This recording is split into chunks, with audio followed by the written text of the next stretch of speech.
Turkey versus Georgia.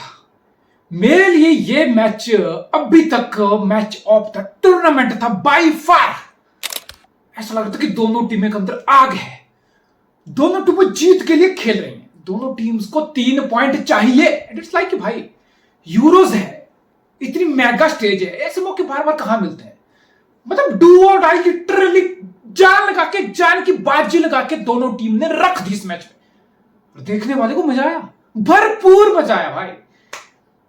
दो ऐसी top की टीमों के बीच मैच होते हैं ना, जो बहुत ज्यादा टॉप क्वालिटी प्लेयर है उनके पास, ये बहुत ज्यादा टॉप क्वालिटी मैनेजर है उनके पास, तो जो फिर वो बैटल होते हैं ना, वो बहुत ज्यादा टैक्टिकली बन जाते हैं, शतरंज की बाजी की तरफ बन जाते हैं।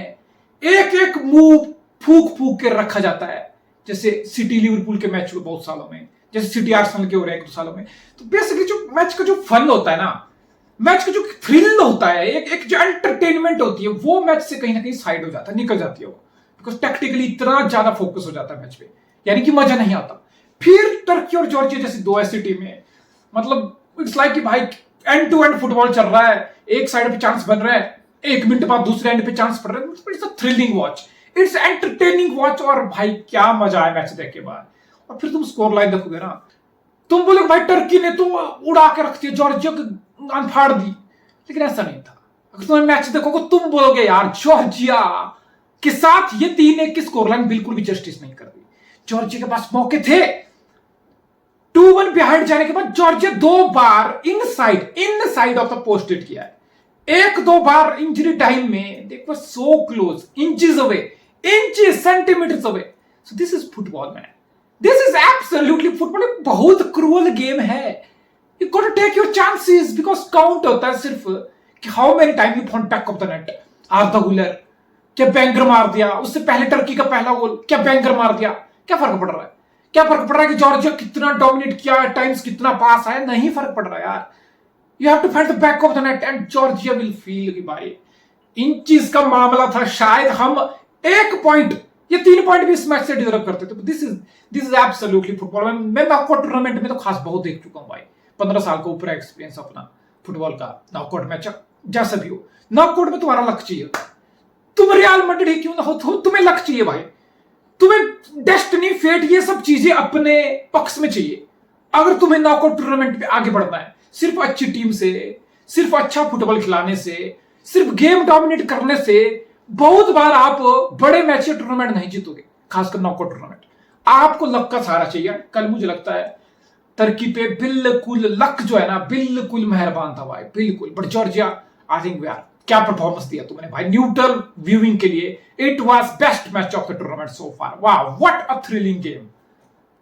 अब बात करता हूं पुर्तगाल पे। अगर पुर्तगाल की बात करो ना, अगर आप मुझसे पूछोगे ना, मैं तो बोलूंगा जो पुर्तगाल बाल बच गया भाई। चेक गणराज्य कल इस मैच से 1 पॉइंट बिल्कुल डिजर्व करता था। सोच मैसअप कर गया जीजे लास्ट में, और कौन सी ऐसा हो, दैट वाज, मतलब हो गया, गोल हो गया, 2 मिनट में सब्स्टिट्यूशन होगी, मैच जीत लिया, मेला लूट लिया। बट पुर्तगाल के लिए बहुत ज्यादा नर्वी मैच था, and somehow it feels like prison break भाई। जिस पोजीशन पे आके इंजरी टाइम में तुम मैच जीतो। थोड़ी सी बात मैं पुर्तगाल के स्ट्रक्चर पे बात करूंगा, जो मैंने नोटिस की। रोबर्टो मार्टिनेज को देख के लग रहा है कि रोबर्टो मार्टिनेज बहुत ज्यादा फ्लेक्सिबिलिटी के साथ पुर्तगाल को इस बार खिला रहा है। देखो, आपने 3 फुलबैक को अपनी बैकलाइन में जगह दी, आपने डियागो डालो, जाओ कैंसेलो, नूनो मेंडिस, आपने तीनों को जगह रखी टीम में। बेसिकली आपने 3 एट द बैक रखा, जिसमें डियागो डालो और जाओ कैंसेलो आपके दोनों विंग बैक थे। बट जैसे ही पुर्तगाल की शेप भी डॉट बॉल थी, दे वर 5 एट द बैक, जिसमें डियागो डालो और Cancelo back into the shape and 5 की लाइन में आप डिफेंड कर रहे थे, ठीक है। तो फिर जाओ कैंसेलो जैसे पुर्तगाल इन पोजीशन था, जाओ कैंसेलो कोई लेफ्ट विंग बैक की तरह नहीं था, full and wider at time चाह रहा था, but mostly he was dropping inside into the midfield along with Vitinha, एक डबल पिवोट की तरह आप खेल रहे थे, ठीक है। फिर एट टाइम जाओ कैंसेलो अगर वाइडर जा रहा था, तो फिर राफेल लियाओ वाइडर पोजीशन से इनसाइड आ रहा था। सेम भी डियागो डालो फुल एंड वाइडर था, विंग बैक की तरह था, इनसाइड ड्रॉप नहीं गया था कैंसेलो की तरह, तो विंग बैक की तरह था। तो देयर एट टाइम जब Bernardo Silva right wing width की बजाय इनसाइड आ रहा था, जो कि बर्नार्डो सिल्वा पसंद करता है इनसाइड आना, तो फिर डियागो डालो full and wider position occupy कर रहा था। ब्रूनो फर्नांडिस नंबर 10 रोल में बिल्कुल फ्रीडम में था। ब्रूनो फर्नांडिस ड्रॉप डीप भी कर सकता था, behind striker obviously, left half spaces, right half spaces, exploiting the width, putting the crosses into the box. फिर क्रिस्टियानो रोनाल्डो जैसे स्ट्राइकर को, जो बेसिकली एक फॉक्स इन द बॉक्स है, अगर आप क्रिस्टियानो रोनाल्डो को ड्रॉप डीप करा रहे हो लिंकअप के लिए, वो सब के लिए आप इतना डीप लेके आ रहे हो क्रिस्टियानो रोनाल्डो को, so, ये भी मेरे लिए थोड़ा सरप्राइजिंग था। एक नॉकआउट गेम में आप चाहोगे कि Cristiano Ronaldo in and around edge of the box रहे, वहीं पे क्रिस्टियानो रोनाल्डो की स्ट्रेंथ है, वहीं पे क्रिस्टियानो रोनाल्डो का बेस्ट निकलता है। ऐसा नहीं कि ड्रॉप डीप करा के मैंने बहुत ज्यादा लिंकअप या बहुत ज्यादा केमिस्ट्री क्रिस्टियानो रोनाल्डो की किसी प्लेयर के साथ थ्रू इज करियर देखी है। तो फिर अगर मैं चाहता हूं कि मेरा नंबर 9 ड्रॉप डीप करे, लिंकअप करे, तो फिर मैं उस रोल के जाओ फेलिक्स को कहीं ना कहीं ज्यादा सुटेबल देखता हूं as compare to Cristiano Ronaldo. But इतनी सारी ऑलमोस्ट हर प्लेयर को फ्लेक्सिबिलिटी देने के बावजूद, फ्रीडम देने के बावजूद, it was aggressive system in a way, it was freedom for every individual in a way इस शेप में रॉबर्टो मार्टिनेज की। बट इतना कुछ फ्लेक्सिबिलिटी, वर्सटैलिटी दिखाने के बाद लैक ऑफ केमिस्ट्री दिखी। ऐसा नहीं लगा कि भाई पुर्तगाल के प्लेयर्स की बहुत ज्यादा फ्लरिश कर रहे हैं, बहुत ज्यादा शाइन कर रहे हैं इस शेप में, स्ट्रक्चर में, सिस्टम में। ऐसा लगे कि नहीं यार, ऐसा लग रहा है कि ये प्लेयर आउट ऑफ केमिस्ट्री है, आउट ऑफ सिंक्रोनाइजेशन है, कि 11 इंडिविजुअल है, पता नहीं बहुत टाइम हो गया इनको टैक्टिक्स ही समझ नहीं आई है। इस टैक्टिक्स में या तो खेलने नहीं है, लिंकअप भी नहीं दिख रहा, एंटीस्पेसिंग नहीं दिख रही, केमिस्ट्री नहीं दिख रही, सिंक्रोनाइजेशन नहीं दिख रही, अंडरलैप ओवरलैप स्पेस एक्सप्लॉइटेशन, कुछ भी ऐसा नहीं दिखा।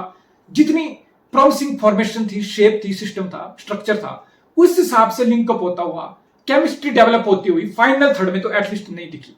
और राफेल लियाओ, मैं बस इतना ही बोलूंगा, बहनचोद, ये सोशल मीडिया की जो हाइप होती है ना किसी प्लेयर की, ये जो किसी प्लेयर के फैन बॉयज बन जाते हैं ना, इनकी हाइप पे बिल्कुल भी भरोसा मत करना। ठीक है, राफेल लियाओ टैलेंट है, take on the aggressive directness, wingers वाली बातें हैं, पर राफेल लियाओ ये, राफेल लियाओ वो, राफेल लियाओ फ्यूचर, राफेल लियाओ इनविटेबल, राफेल लियाओ अनटचेबल, राफेल लियाओ फायर, ये सब भ्रम है, ये सब मिथ है, ये सब ट्विटर फैन बॉयज के द्वारा क्रिएट की हुई हाइप है कि 120 मिलियन होगी मार्केट वैल्यू राफेल लियाओ की। नहीं भाई, ऑब्वियसली मैं एक मैच जज करके हाश नहीं होना चाहता, पर वो बंदा अपने ही नशे में है। बॉल आ रही है, वाइड बॉल रिसीव कर रहा है, लेफ्ट राइट 2-3 पासिंग ऑप्शन है, वो बंदा अपने ही नशे में कि मैं तो पता नहीं अकेला ही कुछ कर लूंगा, मेरी तो अकेले ही रिस्पॉन्सिबिलिटी है गोल करने की, selfish at times, link up, lacking vision, proper decision making, clinicality. It's like अभी बेटा तुम कच्चे नींबू हो, अभी तुम बहुत कुछ सीखना है, मैं 10 फिंगर गिना दूंगा, मैं तुमसे ऊपर लेवल पे है इस टाइम और यंग एज पे है। बेसिकली तुम्हारे लिए भी बहुत कुछ उखाड़ने को है। ये सोशल मीडिया की hype is absolutely trash. Ruben Dias was solid at the back, Bernardo Silva City point of view से is all over the pitch. Bernardo Silva versatility, drop deep, link up, हर काम इनसाइड, विड्थ एक्सप्लॉइट करना, box approach करना, crosses डालना, throw ball डालना, half spaces attack करना, channel attack करना, underlap, overlap, Bernardo Silva हर वो एक काम करके देता है तुम्हें। और पुर्तगाल के लिए मैं इतना ही बोलूंगा कि it's a dodgy start, but obviously जीत गए तुम, 3 पॉइंट तुम्हें मिल गए, व्हाट एल्स यू नीड।